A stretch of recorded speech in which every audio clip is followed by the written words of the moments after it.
Liu, continuando o papo sobre a série Haru e Natsu. As Cartas que Não Chegaram, ela foi escrita por uma roteirista muito famosa no Japão chamada Sugako Hashida.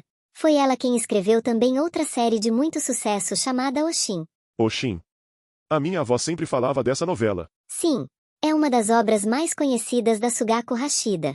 É sobre uma menina, que viveu no início do século XX, e passou por muitas dificuldades. Ela enfrentou pobreza e trabalho duro desde criança e mesmo assim, nunca desistiu. É uma história muito tocante e de superação. Nossa, coitada da Oshin. Ela era tipo outra versão da Haru e da Natsu, né? Todo mundo na série da Dona Hashida tem que sofrer? Hahaha. É verdade. Ela também se tornou um símbolo de perseverança no Japão. Ah, é que ela escreve histórias que falam do lado forte das pessoas, né? Exatamente, Liu. E outra coisa interessante é que essa história foi inspirada na vida de Katsuo Ada. Ela passou por muitos desafios quando era jovem, enfrentando dificuldades financeiras, e acabou se tornando uma grande empresária, criando uma rede de supermercados global chamada Yaohan. Nossa, sério? Então a Oshin conseguiu virar a mesa, né? Sim, Katsuo Ada usou a sua determinação e coragem para criar a Yaohan, e foi isso que inspirou a Sugako Hashida a escrever a história da Oshin. A vida dela foi um exemplo de superação, assim como na série.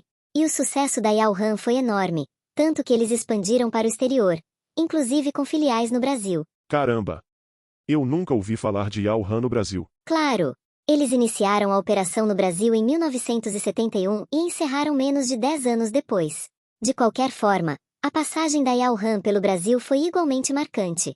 E outra curiosidade, o jingle da Yaohan foi cantado também pela Rosa Miyake, a apresentadora do programa Imagens do Japão. Rosa Miyake? Nossa, você me falou da outra vez que ela cantou também o jingle famoso da Varig, né? Exatamente. Esse jingle fazia referência ao personagem Urashima Taro, como já falamos.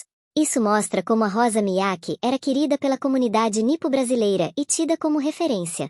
Então, tanto a Varig quanto a Yaohan viram nela uma forma de se conectar ainda mais com a comunidade japonesa no Brasil. Sim, Goro. Dá pra perceber que a comunidade nipo-brasileira nas décadas de 60 e 70 girava mesmo em torno da Rosa Miyake, e também do Imagens do Japão. Isso mesmo.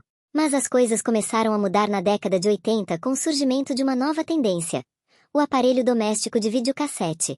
E foi assim que Oshin se popularizou no meio da comunidade. O que é videocassete? Era um aparelho que as pessoas conectavam à TV para gravar e assistir programas em fitas de vídeo, que foram as precursoras dos DVDs e do streaming.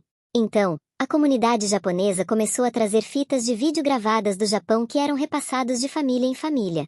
Poxa, que maneiro. Era tipo um câmbio negro de filmes japoneses, né? Hahaha, tipo isso. Havia locadoras informais para esse tipo de conteúdo. Além disso, as pessoas emprestavam as fitas que tinham umas para as outras, e era uma forma de manterem a conexão com a cultura japonesa. Então, fazendo um resumo de tudo que falamos até agora.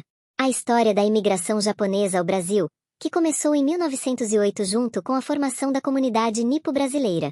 Em 1970 surgiu o programa Imagens do Japão apresentado por Rosa Miyake, coincidindo com a época em que as famílias japonesas começavam a conquistar alguma estabilidade financeira. Empresas como Varig e Yaohan focaram nesse nicho e utilizaram jingles cantados pela Rosa Miyake. Na década de 1980, o seriado Oshin, da mesma autora de Haru e Natsu, começou a circular na comunidade nipo-brasileira a reboque da popularização dos revolucionários aparelhos de videocassete. O seriado Oshin foi baseado na história da fundadora do grupo Yaohan. A série Haru e Natsu, As Cartas que Não Chegaram, produzida pela NHK, foi lançada no Brasil em 2008, no ano do centenário da imigração japonesa, marcando o início da popularização da cultura japonesa no Brasil. Que legal! Assim fica mais fácil de perceber como as coisas são bastante entrelaçadas. Exatamente, Liu. E a divulgação da cultura japonesa veio crescendo de maneira exponencial. Já falamos dos aspectos que passaram a ser mais conhecidos, como a culinária, música, mangá e anime, divulgados principalmente nas associações nipo-brasileiras, e por meio do envolvimento de um grupo muito específico, os jovens. Mas eu conto mais detalhes sobre isso na nossa próxima conversa. Ok, Goro. Já tá anotado no meu caderninho.